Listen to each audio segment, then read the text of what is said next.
Hello दोस्तों, उम्मीद है आप लोग अच्छे होंगे। आज की कहानी का शीर्षक है तेनालीराम और उपहार।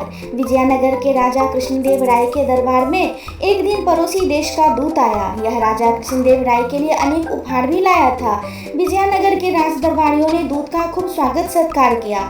तीसरे दिन जब दूत अपने देश जाने लगा तो राजा कृष्णदेव राय ने भी अपने पड़ोसी देश के राजा के लिए कुछ बहुमूल्य उपहार दिए। राजा कृष्णदेव राय उस दूत को भी उपहार देना चाहते थे, इसलिए उन्होंने दूत से कहा, हम तुम्हें भी कुछ उपहार देना चाहते हैं। सोना, चांदी, हीरे रत्न, जो भी तुम्हारी इच्छा हो तुम हमसे मांग सकते हो।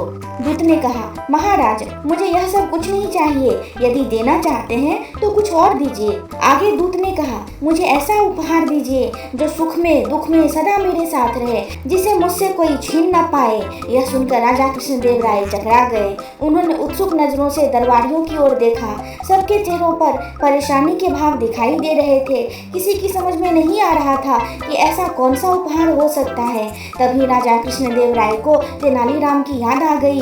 वह दरबार में ही मौजूद थे। राजा ने तेनालीराम को संबोधित करते हुए पूछा, तेनाली, क्या तुम ला सकते हो ऐसा उपहार जैसा दूत ने मांगा है? तेनालीराम ने कहा, अवश्य महाराज। दोपहर को जब यह महाशय यहाँ से प्रस्थान करेंगे वह उपहार इनके साथ ही होगा। नित समय पर दूत अपने देश को जाने के लिए तैयार हुआ। सारे उपहार उनके रथ में रखवा दिए गए।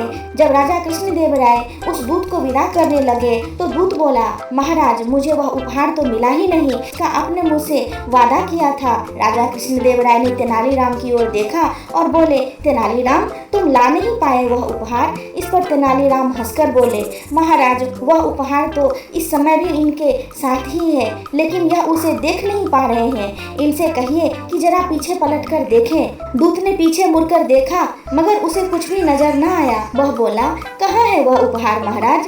मुझे तो नहीं दिखाई दे रहा। तेनालीराम मुस्कुराए और बोले, जरा ध्यान से देखिए दूत महाशय, वह उपहार आपके पीछे ही है। आपका साया अर्थात आपकी परछाई सुख में दुख में जीवन भर यह आपके साथ रहेगा और इसे कोई भी आपसे नहीं छीन सकेगा। यह बात सुनते ही राजा कृष्णदेव राय की हंसी छूट गई। दूत भी मुस्कुराने लगा और बोला, महाराज मैंने तेनालीराम की बुद्धिमत्ता की काफी तारीफ सुनी थी, आज प्रमाण भी मिल गया। तेनालीराम मुस्कुराते रह गए। दोस्तों, आपको मेरी ये कहानी कैसी लगी मुझे कमेंट में जरूर बताएं और चैनल को लाइक शेयर और सब्सक्राइब करना न भूलें।